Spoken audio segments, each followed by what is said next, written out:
Hello and welcome back to Starside Chat. We took a little break, but we're back in action. I'm one of your hosts, Aaron, and with me as always is Zach. How's it going, Zach?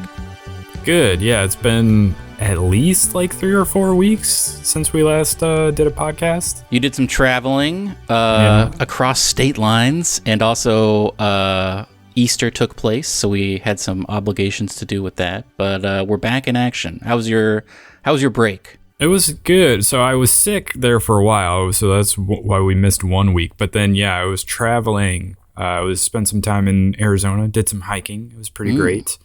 And then, yeah, Easter holiday weekend was a good time to spend time with family. What about you? Did you see any wild animals in Arizona? No, I kept hearing warnings about snakes and scorpions, but did not see any of that. Whoa. It is crazy. So like a few years ago, we went to Colorado Springs and did some hiking there, and just like how different it is from like the hiking you do in Colorado Springs versus Arizona was pretty interesting, because obviously like elevation is different, but also mountains obviously are much higher in Colorado. But then like you have these weird areas in Phoenix where it's like there'll just be like a giant hill that almost looks like a mountain, but it's not like tall enough to be considered a mountain, but it's like right dead center in the middle of like a city. Basically, there's like buildings all around it. You're like, why would you decide to build it that way? But all right. But I guess there's hiking right there in the downtown area, so yeah, that's nice. Where did you guys stay at an Airbnb? Yes, it was like, I don't remember if it was actually Airbnb, but it was like something like that. Yeah, we had like your own kitchen and stuff. Yeah, we stayed at like a rental house basically, but nice. Yeah, it was cool. It was interesting to see. I had never been down to the American Southwest before, so it was fun to see. But that does mean that we have missed out on a bunch of games. Like a bunch of games came out that just sort of passed me by, and I've a little bit been out of the loop when it comes to news in general,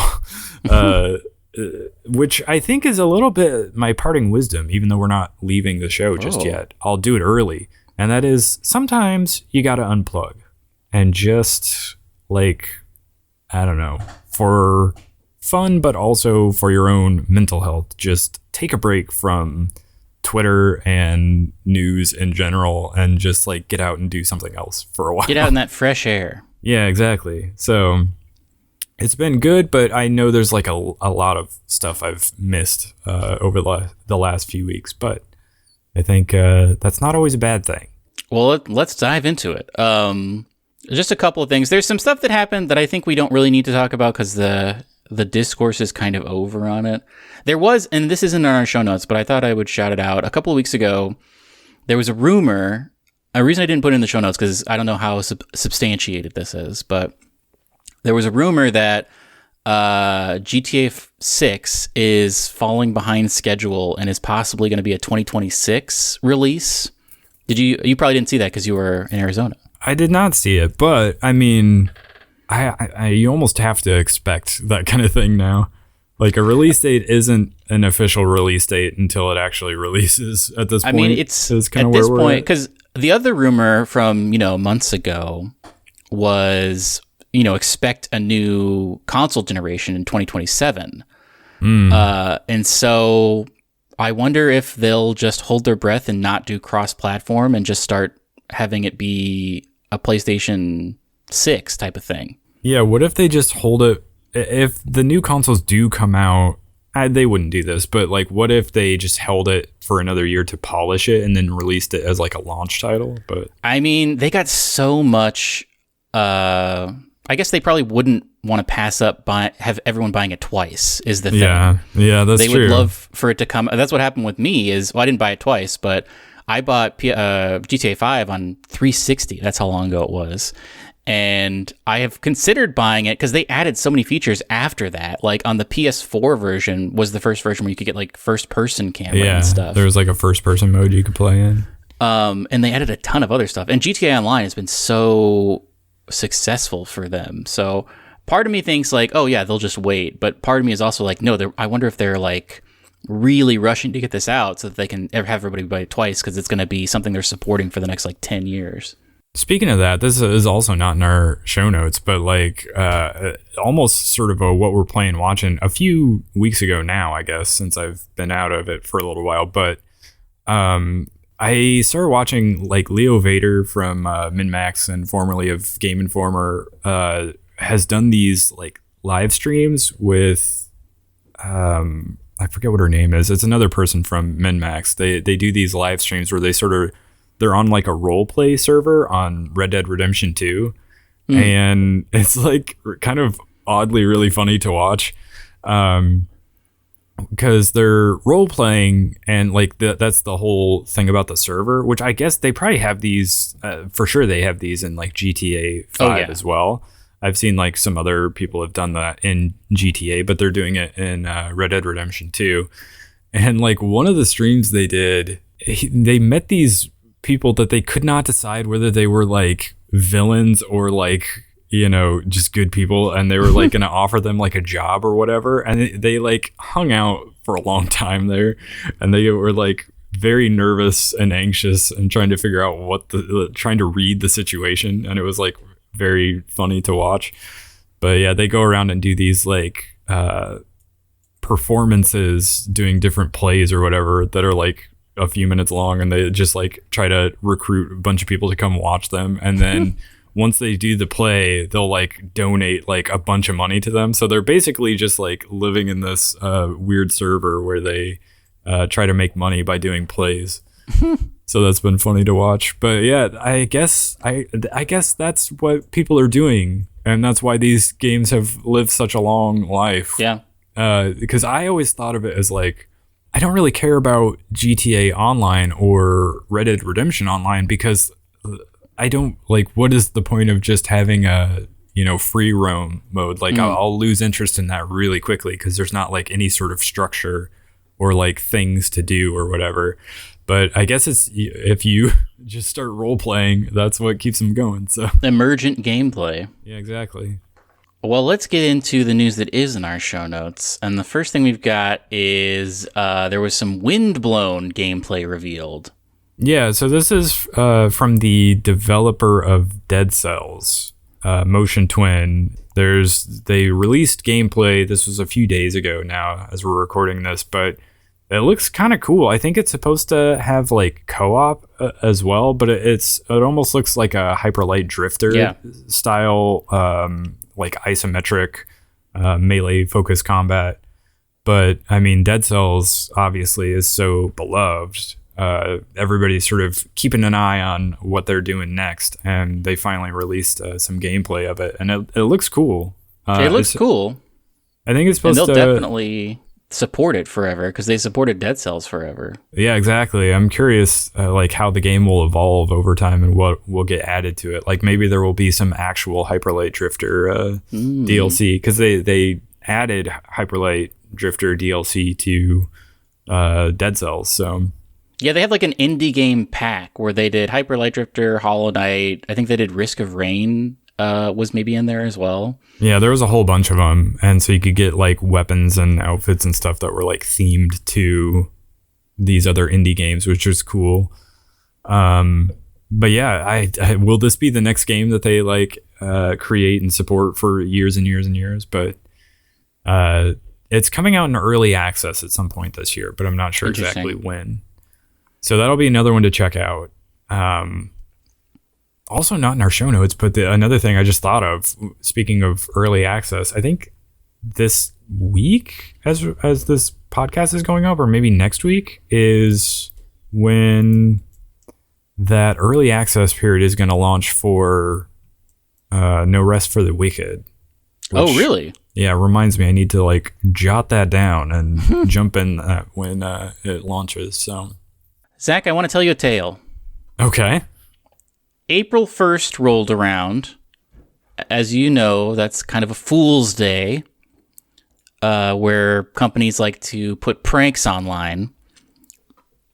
But something that happened on April 1st is Silksong got, I think, an Xbox store page, which it had not had before. It's been on Steam. You can pre-order it on Steam and whatnot.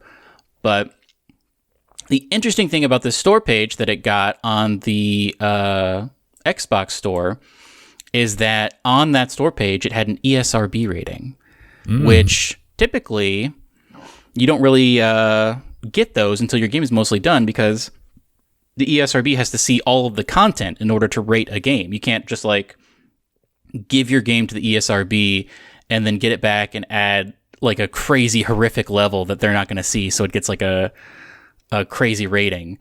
And people did some looking online, and it turns out that Silksong was rated in Korea back in February in their ESRB. So what does that mean? It might not mean anything in the next coming weeks, but I think I saw that the thing that showed me, I saw like a TikTok or an Instagram reel where a guy was talking about it, and he was like, Elden Ring got rated by the ESRB like 2 months before it released. So there was a 2-month period where we were sort of waiting for it, and then we got the announcement. I think did we get the announcement of when did we know when it was coming out? Was it at the Game Awards, or it was something with Jeff Keighley? I think he got the release date. 2 months from now is around June, where there's going to be there'll be like the fake E3 and Summer Games Fest and whatnot. Microsoft will definitely have a press conference.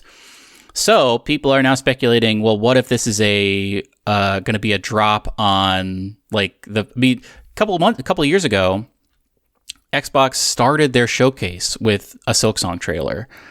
That was like the first thing they showed. And so even though like people are going to play it on Switch and everywhere, like it's shown up at PlayStation showcases, people are speculating that maybe we'll get a day and date release, like reveal in like the first week of June for Silksong, which is very exciting. I suspect that it probably will either be like a hot drop over the summer, or I don't know, maybe they'll like announce that it's coming this fall during like the Xbox showcase. But I don't know. I mean, with the ESRB rating, I feel like they're not, I guess I don't know the legalese of it, but I don't think you're allowed to add extra content after they rate your system or your game, or you have to like get it re-rated, because they rate it for the content, so they could have it for a while, I guess, fixing up bugs and stuff. But as far as like story content and like characters and whatnot, I think it's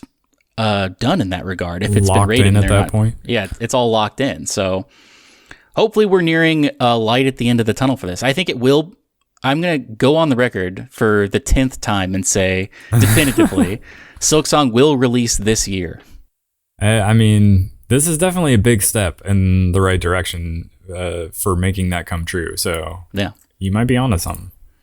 And then we didn't get to talk about this when it was revealed a couple weeks ago because we were on break, but I wanted your take on, we texted a little bit about this. I wanted your take on this Marvel Rivals trailer that got released maybe like 2 weeks ago, where it's basically Overwatch but Marvel.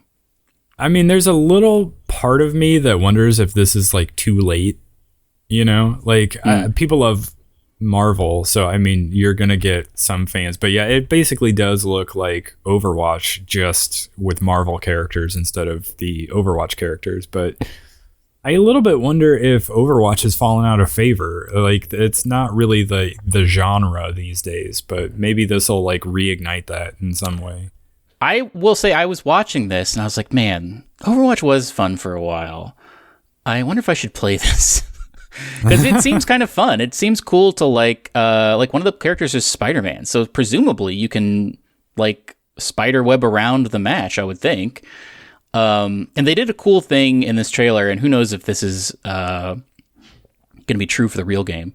But one of the characters is Doctor Strange, and he can make a portal, but it's not like a Wraith portal in Apex or anything like that. It's like a portal where you can like see through in real time what's going on, which I think is a cool feature. You can just like jump into it. I don't know. I like the look of this, and I feel like, do you think this is going to be free to play? Almost certainly it will be, don't you think? That's a good question. I mean, that has been the way these things have gone. Free to play. It's made by NetEase, which is I think a Chinese developer. Yeah. So there's a closed alpha test coming in May. I almost wonder if this will be one of those things where you have to like pay to get into like a beta for it eventually. Ooh, interesting. And then like once the beta tag drops, it'll just be like free to play. It's 16 characters and it's 6v6, I believe. Yeah, which am I wrong? Did Overwatch drop it down to like 5v5? Overwatch 2 is 5v5 now, yeah. Yeah, that's what I thought. So, interesting. I mean, I like Overwatch. I will bounce back into that every once in a while and then bounce off of it again, like after a couple weeks. It's been a long time since I played Overwatch 2 at this point, but I do enjoy that game when I do dip my toes back into it. A couple other interesting things that sets this apart from Overwatch. It seems like a lot of the environments are destructible in some ways. Like there's a lot of parts of this trailer where like towers and bridges are falling and you can just like bash stuff. So it's got that classic levolution that you've heard about. And also you can do team up stuff. So like the one they showed is someone is playing as Groot, the tree, and someone else is playing as the raccoon. And Rocket. As the Rocket the raccoon. Rocky the raccoon? Rocket the raccoon. And you can jump onto Groot and do like a team up thing. And supposedly, and I don't know if this is the case for like every set of characters or if like specific characters can only interact with certain other characters, but that's interesting. I don't know. I like the look of this, and it made me nostalgic for getting into the beta of Apex back in the day before there was like a meta and stuff. Yeah. But this is interesting. It seems like Hulk is going to be sort of like a diva type of thing where he's like half of the time Hulk, you know? Yeah. Oh, really? So like sometimes he's not Hulk? It seems like he's running around in some clips as just Bruce Banner, and he just like maybe has a gun or something, but then he hulks out and he basically gets in his mech. But this is interesting to me. I think I might check this out. What do you think you'll check it out? I mean, if it's free to play, then I will definitely give it a shot. But if I have to pay for it, I don't know if I would. But yeah, unless it's like becoming like a huge deal, and then like you sort of can't avoid the conversation, and that'll maybe draw me in. But if it's a Helldivers type situation. Yeah, exactly. If it's like becoming the next Helldivers, or even the next, like, you know, to go back far enough, Overwatch, you know, when that came out, it was also a big deal and everybody was talking about it. But I a little bit wonder, like, I know like the Marvel Universe roster is pretty big. So, but like, I a little bit wondered if Overwatch had a leg up because they could just make something new. Yeah. And they're not sort of beholden to, okay, well, we have to create these specific characters and they have to do these specific things. I don't know. I wonder if they're limiting what options they have available to them. But yeah, I don't know. I mean, I have at some point I was like, for a day, I was like, man, should I get into Marvel Snap? Because I like a card game sometimes. Like I liked Hearthstone for a very short amount of time, and I watched someone play it, and I had not heard of any of the characters and any of the cards they were playing. I was just like, I'm way out of my depth in this. I don't understand any of this lore. That's the beauty of that game is I don't think you need to. Because I played a bunch of it and I did not understand any of. I had not heard of most of the characters and didn't know what was going on. But you like very quickly pick up on like what the characters can do or what the cards do, and then that just becomes part of your deck and your strategy. But I feel like it'll be, I guess, very similar with this game. And I another reason why I wonder if it's like too late is also like they've missed the sort of hype train that was the Marvel Cinematic Universe, which is a little bit sort of come and gone, and like I guess it's still out there, but like the popularity of it has dwindled pretty badly. So like this, it almost to me feels like a game that should have come out at least like 5-10 years ago. I mean, if this came out in between Infinity War and Endgame, it would have done gangbusters. Yeah, I mean, if it was like the sort of online multiplayer genre hadn't sort of moved past like the Overwatch style game into more of a Fortnite style game, and you were still at the height of the Marvel Cinematic Universe, this would be like an enormous release, and it would have done super well. But I mean, Marvel fans are still there, so I mean, it still has a chance to do just fine. But obviously, Marvel Snap came out, and that game was huge when it came out. So I'll say this for sure. I'm definitely going to be watching people on YouTube play the closed beta if they're allowed to. I guess why wouldn't they be allowed to put their footage online? But I'm so curious about like how, for instance, Spider-Man works, because in one clip you can see in his UI he has like 6 little web symbols. So I wonder if you can only swing a certain number of times, or if that's not associated with swinging. I wonder if that's just like he can shoot web at people and then needs to regenerate. I don't know. I think there is something there for games like Overwatch where every character plays different. That's why I have gravitated towards Apex as opposed to like Fortnite or anything else, because you can play as different characters and get different like gameplay styles. But I don't know. It was curious to me. Spider-Man could be like a Wrecking Ball in Overwatch, where he just like has that kind of swing mechanic and just kind of bangs into enemies and knocks them around. But yeah, it's interesting. I will definitely watch it. I don't know if I will necessarily buy into it, but we'll see. Unless it blows up. Yeah. Because they haven't revealed every character yet. Because their roster, they said, is going to be 16 characters. They showed off a couple, and then at the very end of the trailer, they showed just the pictures of a couple more, like the Guardians of the Galaxy, more of the Guardians of the Galaxy. But so here's my question. And maybe I'm overthinking it, because like with Overwatch, obviously they're new characters, so like nobody knows what they're releasing. But like in a few years from now, if this game is still going and hasn't been shut down, when they get to like some like C or D level character that nobody's ever heard of before, and they're like, hey, come back to this game now, check out this new release character, and everybody's like, who is that? Like, you're really scraping the bottom of the barrel for characters at that point. Like, is that going to be enough to get people to come back, you think? Well, you got to remember, we're in a new age of Marvel that hasn't really popped off yet.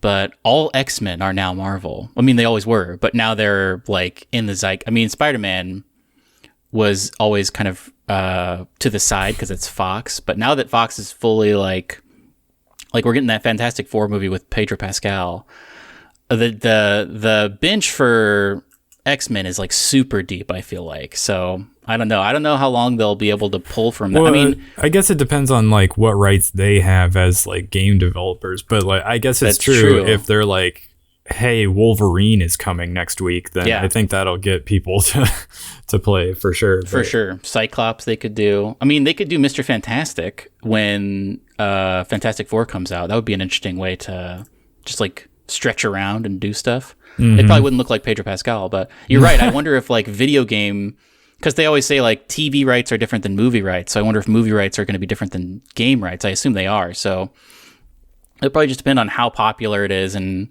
how much autonomy Marvel gives NetEase for expanding this. Because also, I mean, they could slow drip characters. I don't know, how many characters does Overwatch have now? It's got to have less than 50, right? I would assume so. I don't actually know off the top of my head the number of characters they have.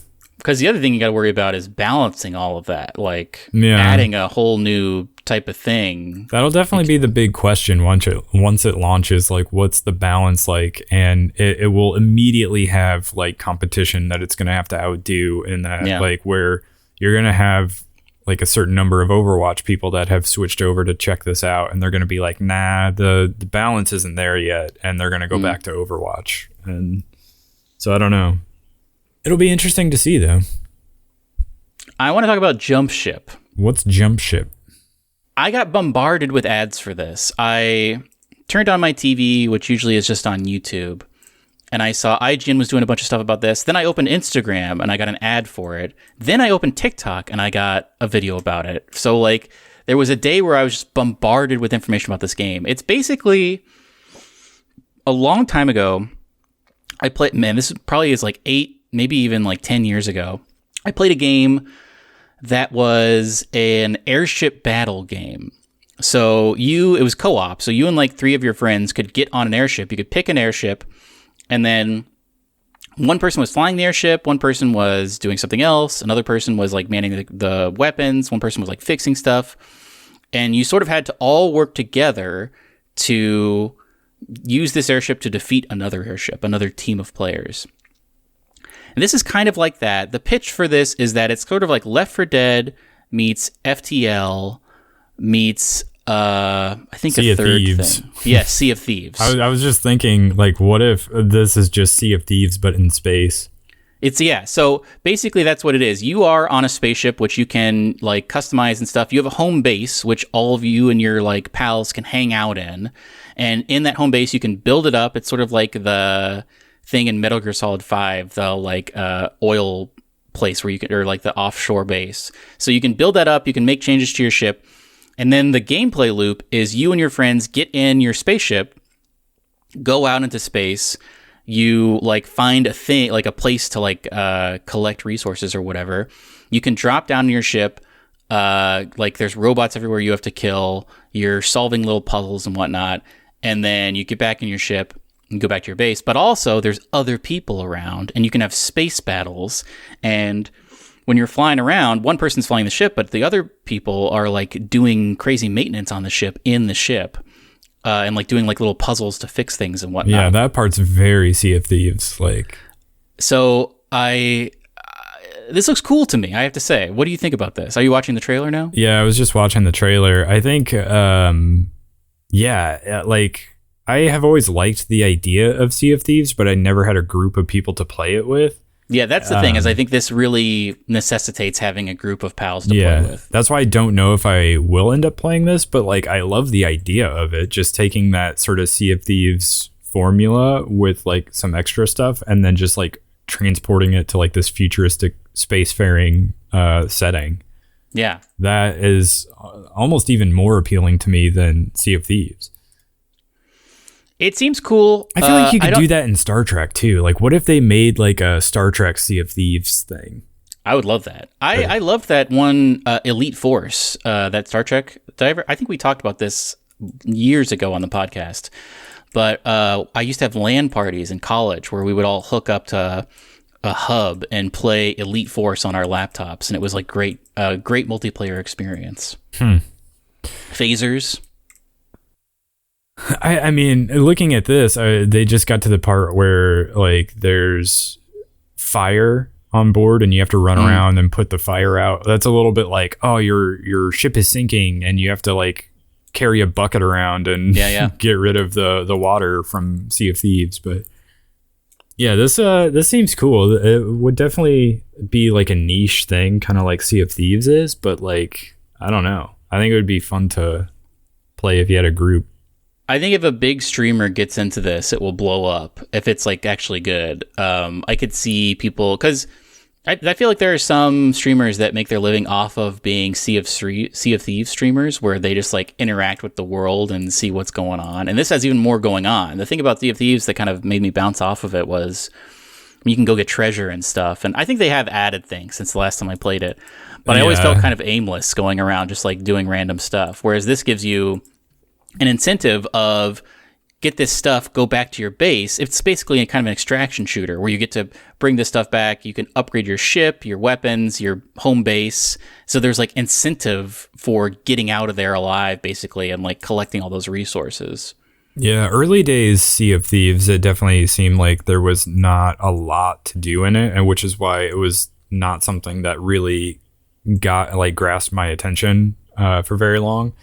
But I know they've added like a ton of stuff now, and there's that whole like Pirates of the Caribbean DLC where there's like a bunch of missions and people to talk to and stuff like that. that makes me curious to dive into that, which, I mean, it's on Game Pass, so maybe at some point we should do that. But this would be a great Game Pass game, I feel like. Oh, for sure. If this drops on Game Pass, I would definitely check this out, even if I... No release date. That just says wish list now. But I wonder if this is one that we'll see pop up during like summer stuff. If we'll see... like extended gameplay. Yeah, extended gameplay, or maybe Xbox will see this and grab it and be like, play this on... This will be like one of the things they show. I'm sure they'll have another showcase where they're like, all of these things are going to be available on Game Pass. And this will be one of the things that pops up. Yeah, I mean, right now, it doesn't say anything about console. No, It's just on Steam. But, yeah, I almost think, even if we don't end up playing this, but hopefully... It comes to a platform that we can play it on, and then we can maybe do a video on it. But I would love that. Yeah, we it seems super fun. We should also on Game Pass play some Sea of Thieves and maybe I agree. Talk about that. I wanted to shout out one last thing in the news section. I came across this and it has made my Minecraft brain itch. I just linked to a random person who does Minecraft mod reviews. Shout out to Asian Half Squad, who I sometimes watch because he makes really concise Minecraft mod videos. But there's this mod that came out about a month ago. It's maybe the 2.0 of the mod that just got released. But basically, it's a thing that uses some trickery to expand your view distance in Minecraft like a crazy distance. So usually in Minecraft, even if you have a super good computer with like a really good graphics card, the amount of chunks you're able to load is like pretty low. I mean, sometimes it can be high, but you're never going to get a super long view distance because the more basically physics and stuff it has to generate, like it's all running through your computer. It's going to make your computer explode basically. But this uses some trickery to go full, like max out your chunk loading, or at least make it seem as though your chunks are loaded out fully. So you can see these like huge vistas. It makes it look like it doesn't make it look like a whole new game, but it does really like expand the playfield. Like you're no longer looking at like, you know, a little bit in the distance is just white basically, or like the skybox just expands. Like this makes it so that like huge mountains are visible from way far away. He also incorporates a mod called Terralith and Tectonic. Those are two different mods, I think, that make biomes way bigger. Because with this, now that you can fully see like super far, the like base biomes of Minecraft feel a little small. You can like kind of see the gaps and like see where they meet up with other biomes, which is usually hidden by the view distance. But with this, you really need a mod that like blows out biomes, because you need to be able to see like vistas basically. Like you need a huge plains biome as opposed to just like a small one surrounded by a bunch of different biomes. So, but this works with other mods also. Like it's integrated into mod packs, and so it kind of makes me want to dive back into Minecraft, which I feel like I do at least once a year. And this might be the thing this year that makes me do it, because it just like it really makes it look like just a giant world, which it's not doing anything to the world. It's just changing your ability to see more of it. Yeah, it is very pretty to look at, I have to say. I'm not a Minecraft player, but just looking at this, like the view distance and the vistas are pretty incredible to look at. And normally this wouldn't be possible. I don't really know the science or like the computer science of how this works, but it's doing something where it's not, I don't think it actually is loading those chunks, because if it was, it would be like crazy for your computer. It's somehow just getting like, I don't even know, snapshots of those chunks and rendering them at like lower resolution or whatever. But it's great. If you're interested in Minecraft, if you've been thinking about checking it out again, because obviously it changes year to year, I would highly recommend checking out this mod, because I think it's going to make it feel like truly next gen. Yeah, what if they did like a Minecraft 2.0 basically, where it was like the same game, but they've like added a bunch of these mods as like default? And they should do that. I mean, a bummer about Minecraft is it is bifurcated. It's always two games. It's always Bedrock Edition and Java Edition. And Bedrock Edition is the one that's available everywhere. That's the one that's on phones, on consoles. It has crossplay basically everywhere. It's also on computer, but Java Edition is where the real magic happens, because Java Edition is way more open. Like, mods can get a lot deeper in things. Also, it's like not as monetized as Bedrock Edition, where you have to like pay for stuff. But unfortunately, Java Edition doesn't have crossplay. So if you want to use these cool mods and stuff, you basically are tied to using a computer. So if you want to just like sit down on a couch and play with a controller, you're locked into Bedrock, which is a bummer. And I wish they would hurry up with like mod support for Bedrock. And I don't know what the situation with that is, but yeah, they should do what Bethesda has done with their like mod support on console for like Fallout and Elder Scrolls. That would be great. I would love to be able to put shaders onto like the Xbox version of Minecraft, but I don't think that's possible right now. Yeah. But that's all the news. Well, let's talk. These are some games that have kind of come and gone and passed us by a little bit because we have been away for a little bit. But did you see that Pepper Grinder game came out? Yes, it looks great. It also, something that's very enticing to me is everyone says it's super short. It's like maybe 3 or 4 hours long. Yeah, I was just going to say. So very easy to pick up. It looks like a game that you could probably burn through in like a weekend, a nice little concise weekend playthrough if you're into that sort of thing. And it does look pretty good. I think it's getting like, on OpenCritic, it has a strong 79 rating. So 87% from critics. So worth checking out, I think. Maybe we will dive into that at some point and talk about it. And then Princess Peach Showtime came out. We talked like a few weeks ago about how what was that Mario game that came out, the one versus Donkey Kong, and you were like, this is a game for babies, I think. The one that was it was on GBA. I think that's the same for Princess Peach Showtime. It looks a little bit childish to me, but that's out there. And then Dragon's Dogma 2 came out and has a pretty solid like 87 rating on OpenCritic. And Rise of the Ronin, a little bit lower than I thought, at like 76. But see, these massive RPGs just keep dropping like every other week, I feel like. So it's hard to keep up with, especially since I haven't finished Final Fantasy 7 Rebirth. But I'm in, I believe, chapter 10 or 11. Let's get into it. I'm very curious to see where you're at and what we've been watching. What's your status on Final Fantasy 7 Rebirth? Like I said, I think I'm in chapter 10. So we've gotten to Cosmo Canyon, and that is where it is revealed that Red 13 has been putting on a facade. Yeah. For you. I'm curious. I feel like you could explain a lot of this to me. Because Did you meet, I always called him Bugenhagen. Is that how they pronounce it in this? Is that the guy that is on like an orb and he's like... he's on like a materia. Yeah. You go around, he's got like this giant tower that you go through, and he's like this historian of the world, basically. Yeah. And he's telling you a bunch of stuff. And then you go through this like trial with Red 13, and interesting. You play as Red 13 for a little while, and you're going through this trial, and you do some combat, and you learn that I guess spoilers for chapter 10, but he's like his dad, I guess, had gone through some trial and was like frozen in stone or whatever. Is this part of the original game?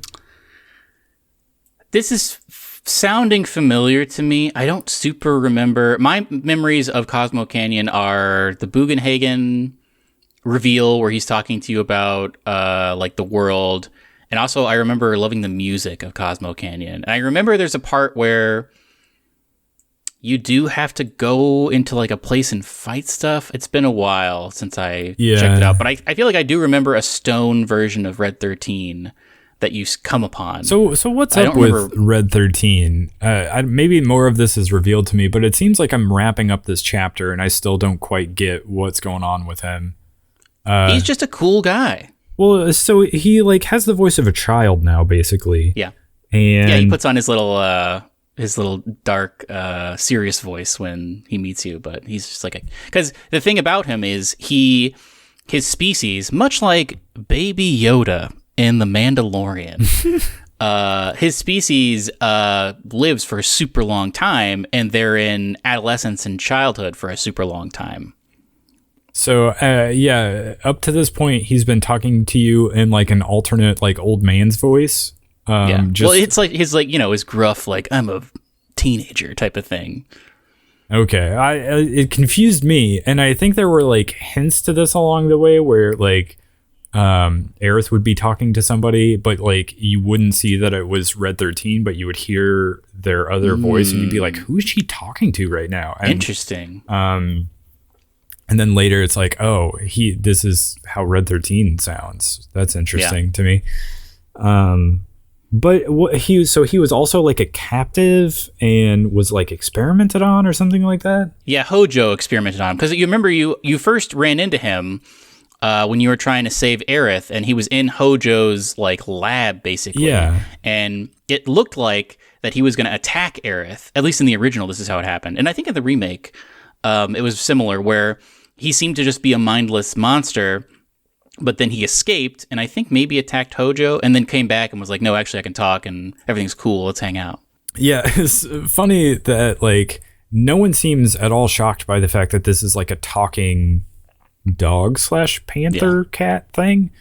Yeah, it's questionable what type of thing he is, but I think he's mostly dog. Yeah.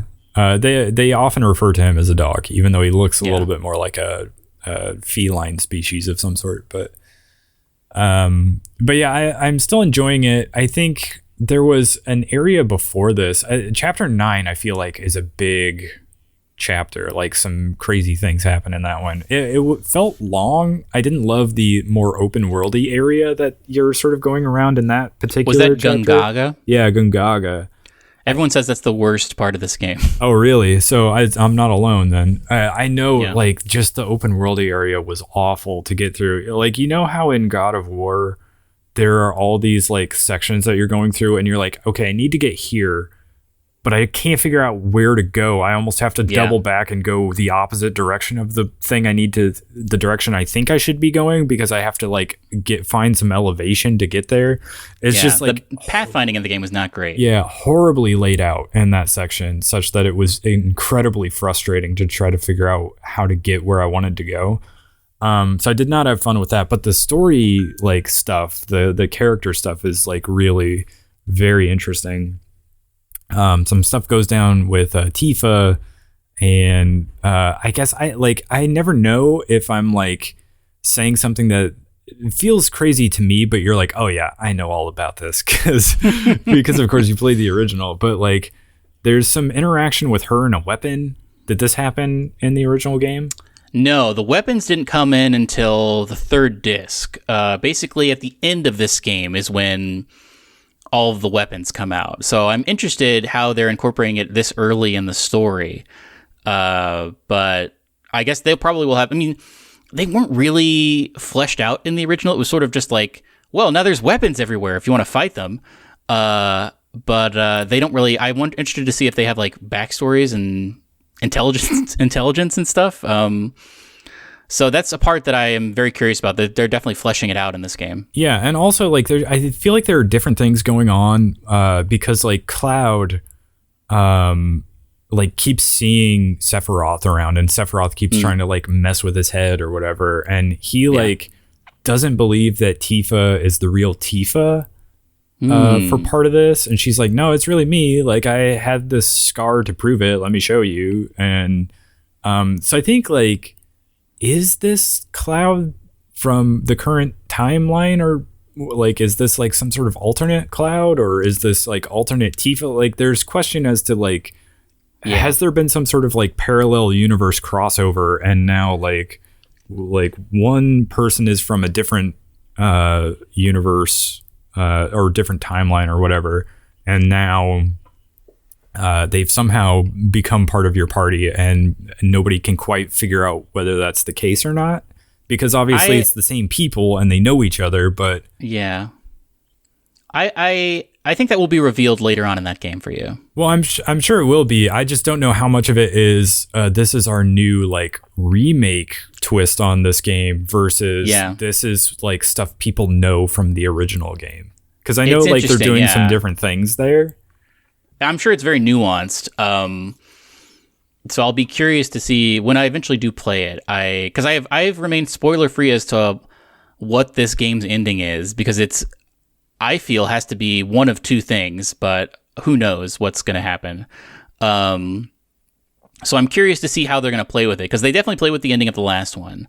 And I'm interested to see how they set up the third game. So yeah, I'm excited to see I it. almost need you watching over my shoulder the whole time to like explain different pieces of it, or be I don't want to reveal stuff that they are going to reveal, though. Well, yeah. You just have to be like, oh yeah, this was from the original game, or this is like a new thing they're playing with, or like just like to add that a little bit of additional context. Because like I played that Crisis Core thing, and things were, I feel like there was crossover on like the events that happened, but things were different, definitely different in how they played out. Because like Zack is obviously present in this game, and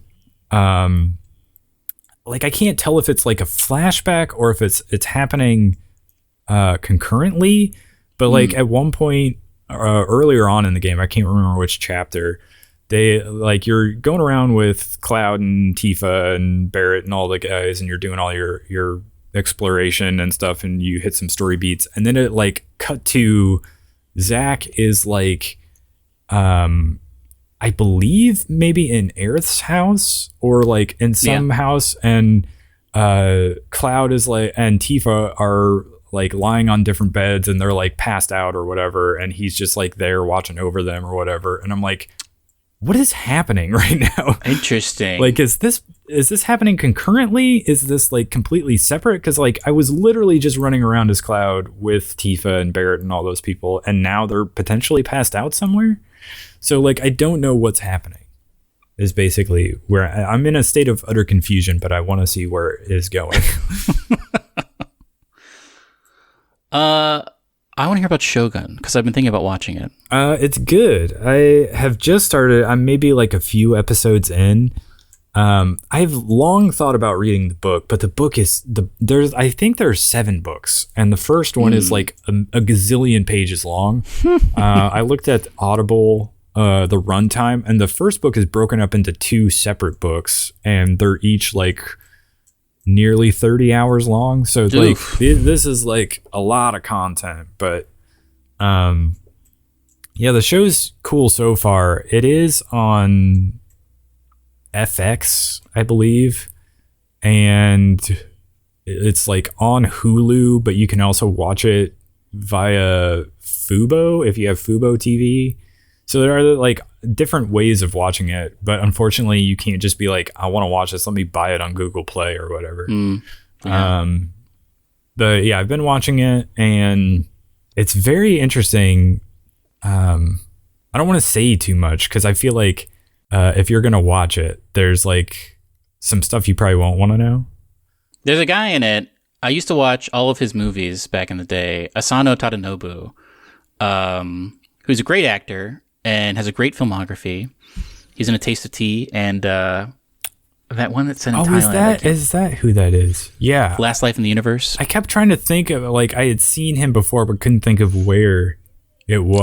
Also, more concurrently, he is in the Thor movies for some reason, which good for him. I'm sure he has a good paycheck.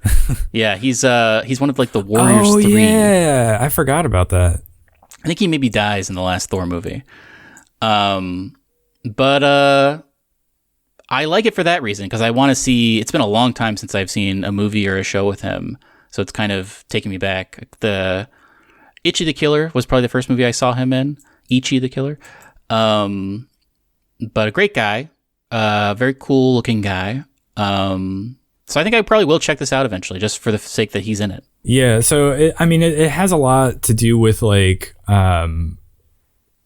the main sort of Western character that's in this is from England, and he's like Protestant or whatever, and they're like England is sort of at war with Portugal, and they're like Catholic, and so it's like this religious war, but that's sort of colliding with like everything that's going on in Japan, and like they want to sort of establish trade routes there and everything, and so and I think Portugal has sort of like beat England to the punch of getting to Japan, and they're like sort of establishing relationships with like the leaders there, but also this like this main I guess he wasn't a shogun, but he died, and his like dying wish was for them to like establish this like council of leaders basically, and they would lead until his son was old enough to sort of take over.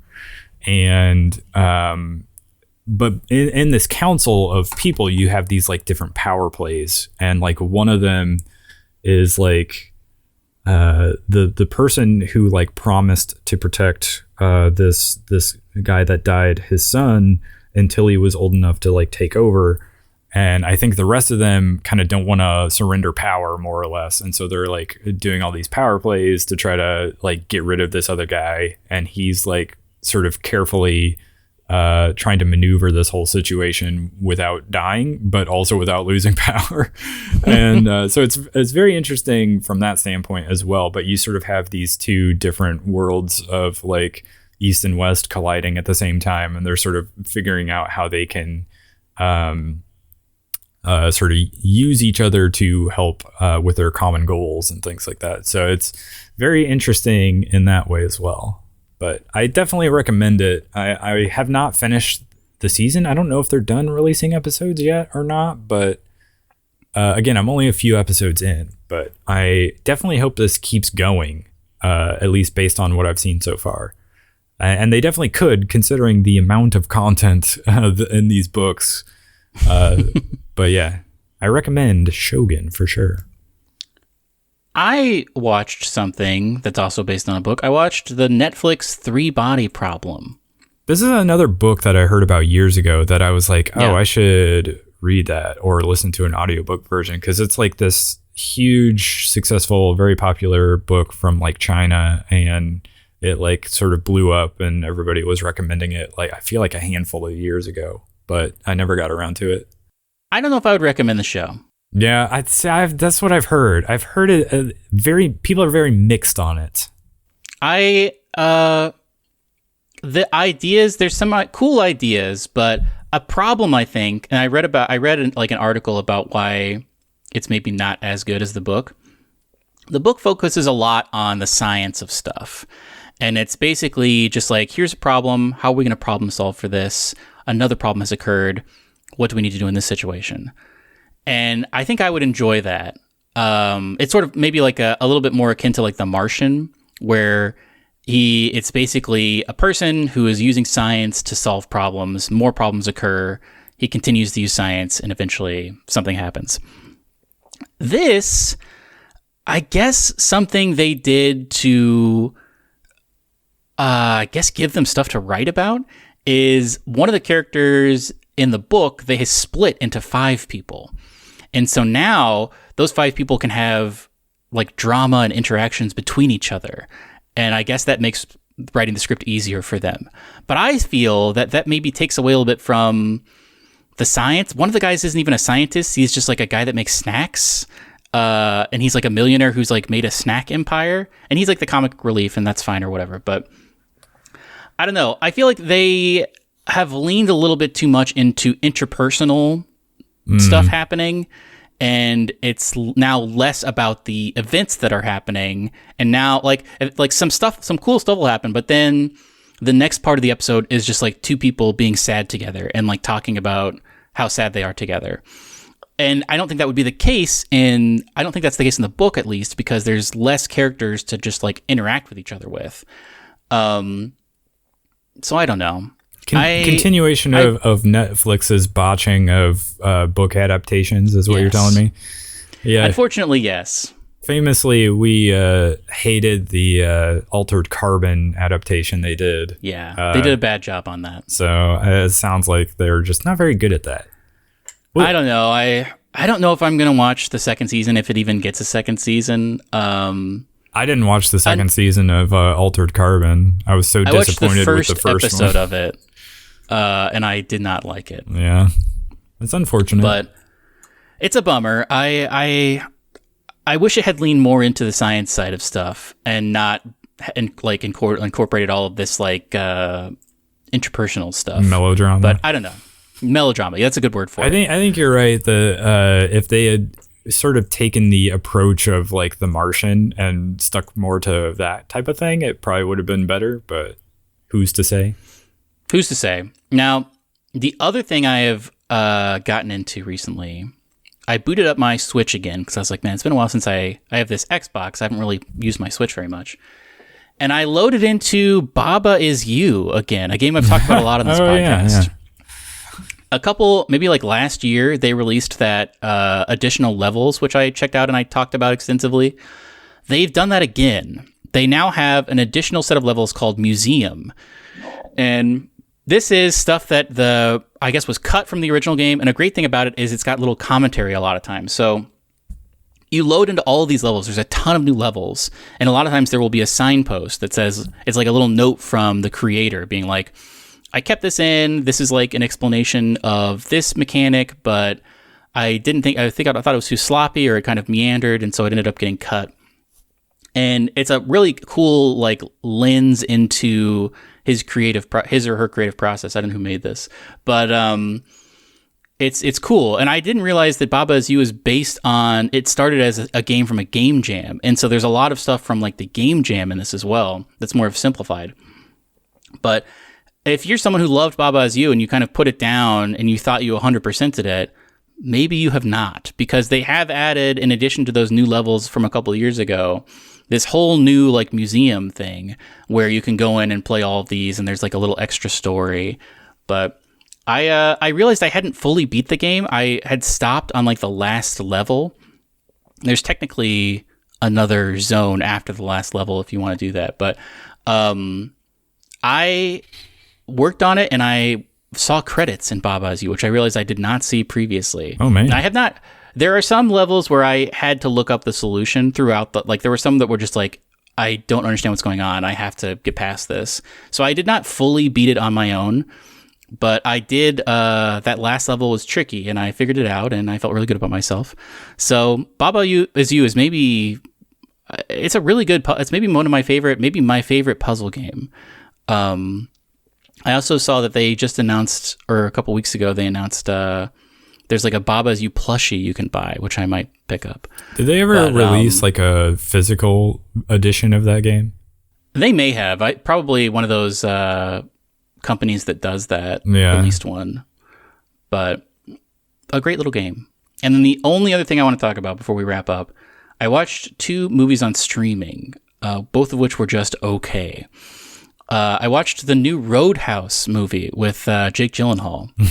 The only thing I've heard about that is that the UFC guy that's in it is like really bad. He's wild and he walks in a crazy way. And I don't know if there's a story behind the reason. I think he walks that way everywhere. And I don't know if it's because of an injury, but he walks in a crazy way and is just insane. It made me want to go to Florida because it seems like the Keys, you're just like always hanging out in a Hawaiian shirt. But that one was fine. I also watched The Beekeeper with Jason Statham. I haven't heard of this movie. I would say it's not good. And in fact, it's actively bad.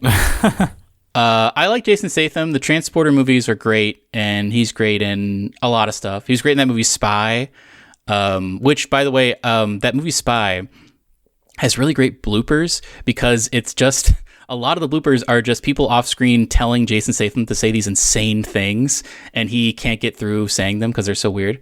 But Jason Statham is great. He's a treasure. But this movie is not good, unfortunately. I don't know that it has any redeeming qualities, actually. Even the action parts, which are kind of few and far between, are like not super good. It has really, really not good dialogue, to me at least. And so it was a funny premise, like, oh, he is a beekeeper and he's going to go take down some people. It'll be funny to watch. in reality, it was more just kind of a drag. And I think they wanted it to be the start of a universe, because there's a lot of like, it's kind of like John Wick, where everyone wants to have their John Wick universe, where the first one is kind of standalone, and then you like sort of reveal more about the universe. And like, oh, there's a hotel where you can't hurt people and stuff. I don't think this is going to take off. I don't think we're going to see further Beekeeper movies. But Beekeeper Assassin Hotel.